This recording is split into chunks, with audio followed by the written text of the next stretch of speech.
Jerry Bailey reigning on back with you at the Belmont, where Kansas Stormo is raising it high. Summerbird is the victor here, and it is now official. And things stayed as they were. Summerbird brings back 2580. Dunkirk holds up there. Mind that bird to show money. The full order of finish. Continuing disappointment for the California horses who've been racing on synthetic surfaces, trying the dirt one more time. You see down toward the bottom, Mr. Hot Stuff, 8, Chocolate Candy, 9. They were the third and second place finishers respectively in the Santa Anita Derby. Let's look at what Chip Woolley said about that early move by Mind That Bird. We've got a long way to go yet. Mind That Bird is moving already right there. And look at the winner of Summerbird. He's on the fence in front of Mind That Bird. Midway, a little past midway point in this race. Calvin eases up, actually lets him go by Summerbird, and Kansas Stormo looks up and says, hey, I'm not ready to go yet. The pace is quick enough. I don't need to move. Calvin having to let Mind That Bird run to keep from fighting him. To me, too early. I think Chip Woolley disagrees. I think it has something to do with the fact he was so eager, don't you? I do, and here we go now. We're looking at turning for home. Kansas Stormo on Summerbird. Mind That Bird looks like he's going to win, but for him, this is making the lead way too soon. He usually doesn't make the lead until inside the ankle, and the red and white pole is a quarter of a mile to go. So the advantage here goes to Summerbird if he's got enough horse, and certainly Kansas Stormo has saved it. What redemption for Kent over last year. I want to take you guys back to what was said in a quote earlier this week by Kansas Stormo when asking of the experience of knowing this track, of knowing where to be at what point on the turn, when to make your move. He says Calvin is naive of these circumstances. Well, and let me tell you what experience he speaks from when he says that. This is not just redemption for Kansas Stormo for Big Brown last year. Go back to Real Quiet, 1998. The Stormo lost the Triple Crown by a nose to Victory Gallop, a small nose, and he was criticized widely for moving Real Quiet too soon. That was his third career mount in the Belmont Stakes, and even then, he was criticized for making an early move. Well, not to lay this all on Calvin, because we noticed that Mind That Bird was a little more agitated warming up. He was a little more worked up, and that's why I said it all depends on how he relaxes for Calvin, and he certainly didn't stay relaxed in this race as long as he did in the earlier races. For Kansas Stormo, the 6th Triple Crown race he has won, but the first Belmont, the race that has caused him so much pain in his career, he secures it here today. And Mind That Bird doesn't get it done, although finishing in the money in all 3 Triple Crown races. Trophy presentation of Summerbird when we return.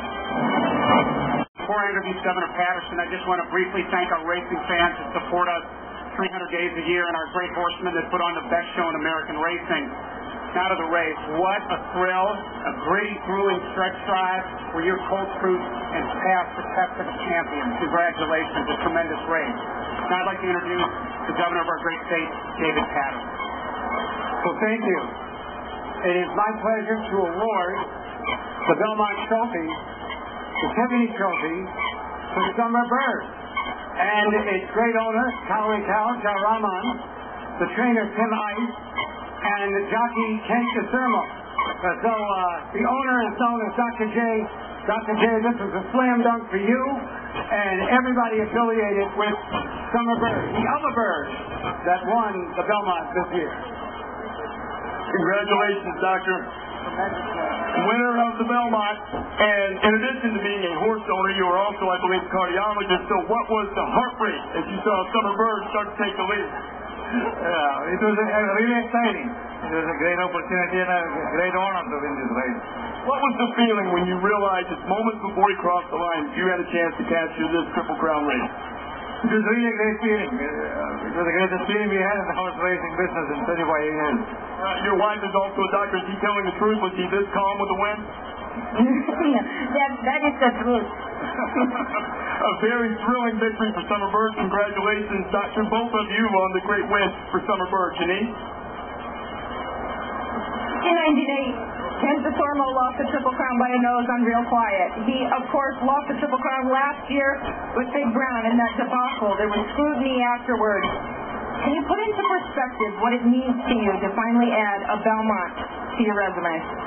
Well, I hope from now on we'll talk about the winning one. I think that I'd like to hope that the horsemen out there believe that when I'm given the opportunity, if I have horse, we'll get the job done. And I think that Summer Bird helped me prove that today in the race.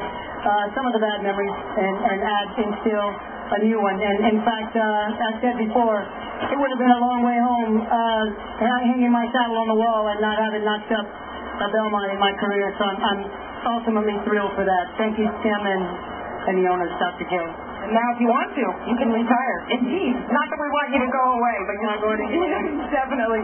Tim, congratulations. First of all, happy birthday. It's your birthday today. You're a guy based at Louisiana Downs. You've been training for a year. And you have just won a Triple Crown race. Have you wrapped your mind around this right now? I haven't even thought about it. I'm so excited right now. I'm glad I had Kansas Stormo where, he could redeem himself from last year. It wasn't all his fault. I had a great ride. He rode him perfectly with me. To win a Triple Crown in just my first year of racing, it's just unbelievable. I can't explain it.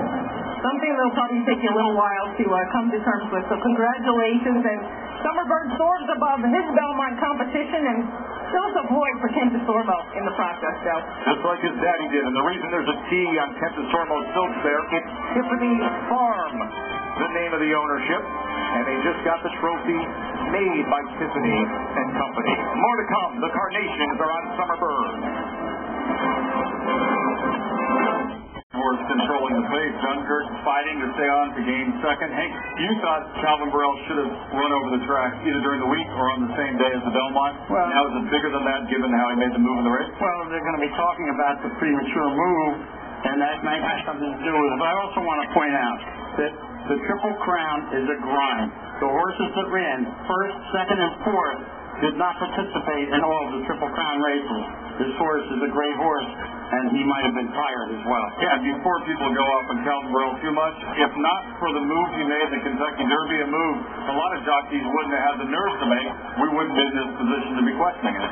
Joe, there are going to be questions on it. It's a very good point by Hank Goldberg because now 5 times in the last 7 years, fresh legs have gotten it done in the Belmont. The gruel of that Triple Crown, what it takes to taxes these horses. We've seen it time and time again. The upsets here at Belmont, they never stop. It is 6 times now in the last 11 years that the Belmont has been won by a horse who ran in the Kentucky Derby, skipped the Preakness, and then sort of laid in the bushes here. But let's give a lot of credit, though, to Minette Bird. And he finished third, beating 3 lengths, and I figure he probably lost at least 3 lengths of ground around the second turn relative to Summer Bird, who was racing on the rail. So trips had a lot to do with it. Everything that went right for Calvin Borel in the Kentucky Derby went wrong today. The horse got a little aggressive with him. He moved him outside. When he moved him outside, the horse got more aggressive. He got caught wide. The winner had the Calvin Borel Derby trip did Summer Bird. So they just flip-flopped the trip. Many times we talk about a jockey getting hot. You could see it as the day was going on now with Kansas Stormo. Yes, you could. 3 wins earlier on the card consecutively. Do you think there's anything to the theory that the jockey gets pumped up and can transfer maybe some of that confidence? Well, I think you make more right decisions when you're doing things right. And it produces more right decisions. So, yes, I do think you put horses in places they should be rather than places they shouldn't be. Kansas Stormo was that hot jockey today. What a turnaround. The sweet revenge for DeStormo after last year's debacle on big ground. And this concludes our coverage of the Belmont Stakes. Now don't forget, watch Game 2 of the NBA Finals. Orlando Magic, LA Lakers. Coverage begins Sunday at 7:30 Eastern, 4:30 Pacific. For Reese Davis, Jerry Bailey, Randy Moss, Kenny Mayne, Hank Goldberg, Janine Edwards, Jay Prittman, Steve Seifert, and Tom Rinaldi, I'm Joe Tessitore. Summer Bird takes the Belmont.